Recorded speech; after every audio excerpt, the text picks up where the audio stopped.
ஆண்டவராய் இயேசு கிறிஸ்து தேவன் உலகத்தை அழிக்கும்படிக்கு அல்ல, உலகத்தை உருவாக்கும்படிக்கு, சீர்படுத்தும்படிக்கு, ரட்சிக்கப்படும்படிக்கு, பாதுகாக்கும்படிக்கு தான் இந்த பூமியில இயேசு கிறிஸ்து மனுஷனாக வந்தார். அதுதான் வசனம் சொல்லப்படுகிறது. 3 யோவான் 17வது அதிகாரம்.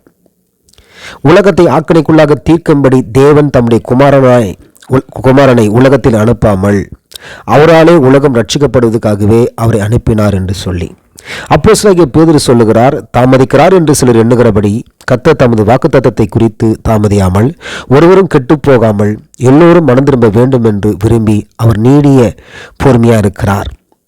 2 பேதுரு 3வது அதிகாரம் 9வது வசனம். எனவே அவர் நீடிய பொறுமையா இருப்பதற்கு காரணம் ஒருவரும் கெட்டு போகக்கூடாது என்பதற்காக. இன்னைக்கு இயேசு கிறிஸ்துவின் வருகை குறித்து, தேவனுடைய வருகை குறித்து அநேக பரிசுத்தவான்கள் பிரசங்கித்து வருகிறார்கள். பிரசங்கித்து வருவது அது விசுவாசத்தை உண்டாக்குவதா, தேவ பக்தியை உண்டாக்குவதா, அல்லது பயத்தை உண்டாக்குவதா என்பது தெரியவில்லை. ஏனென்று சொன்னால் ஆதாரபூர்வமாகவும் ஆக்கப்பூர்வமாகவும் அநேக பிரசங்கிமார்கள் பிரசங்கித்து வருகிறார்கள். நல்லதுதான், வருகை குறித்து பேச வேண்டியதுதான்.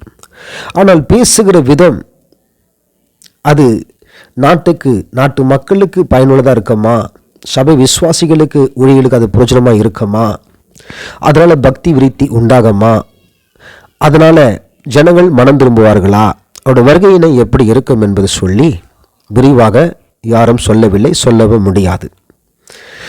ஏனென்று சொன்னால் தேவனுடைய வருகையை பிதாவை தவிர ஒருவரும் அறியார் என்று சொல்லி ஆண்டவரை இயேசு கிறிஸ்துவை சொல்லிட்ட பிறகு மீதி யார் என்ன சொன்னாலும் அது எந்த விதத்தில் ஏற்றுக்கொள்வது என்பதை நீங்களே பார்த்து கொள்ளுங்கள். எனவே உலகத்தை ஆக்கணைக்குள்ளாக தீர்க்கும்படி, ஆக்கணை என்பது பிரச்சனைக்குள்ளாக, தீமைகளுக்குள்ளாக, அநீதிகளுக்குள்ளாக அழிவதற்காக அல்ல, அதை உருவாக்குவதற்காக, சீர்படுத்துவதற்காக, பலப்படுத்துவதற்காக, பரிசுத்தப்படுத்துவதற்காக, பாதுகாப்பதற்காக, ரட்சிக்கப்படுவதற்காகவே இயேசு கிறிஸ்து வந்தார், அனுப்பினார் என்று சொல்லி வேதங்கள் சொல்லப்படுகிறது.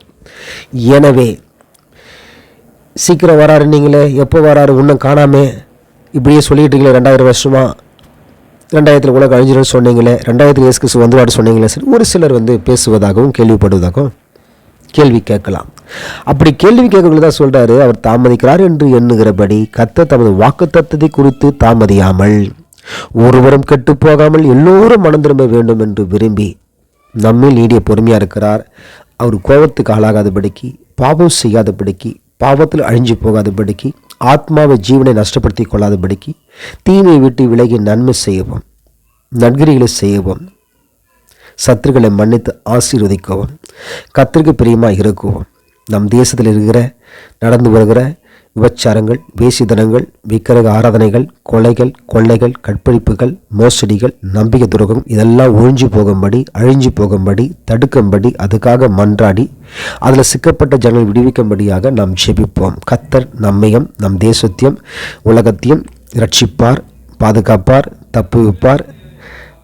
தேவ நாமம் மகிமைப்படும். கர்த்தர் உங்களை ஆசீர்வதிப்பாராக. தேவனுடைய வருகை நிச்சயம் உண்டு. அவர் வருகையில் அவங்க பிரியமானவர்கள் பரிசுத்தத்துக்கென்று, அவருடைய ராஜ்யத்துக்கென்று எடுத்துக்கொள்ளப்படுவதும், சிலர் கைவிடப்படுவதும் வசனங்கள் சொல்லப்படுகிறது. அது தேவனுடைய இஷ்டம். ஆனாலும் அதுக்கு நாம் பயபக்தியோடும் உண்மையுத்தமாக பரிசுத்தமாய் நாம் இருக்க வேண்டும். பரிசுத்தம் இல்லாமல் ஒருவனும் தேவனை தரிசிக்க முடியாது என்றும் வசனங்கள் இருக்கிறது.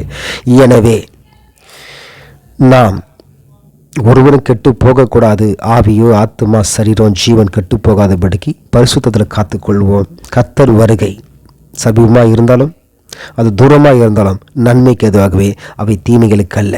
எனவே கர்த்தர் உங்களை ஆசீர்வதிப்பார். God bless you.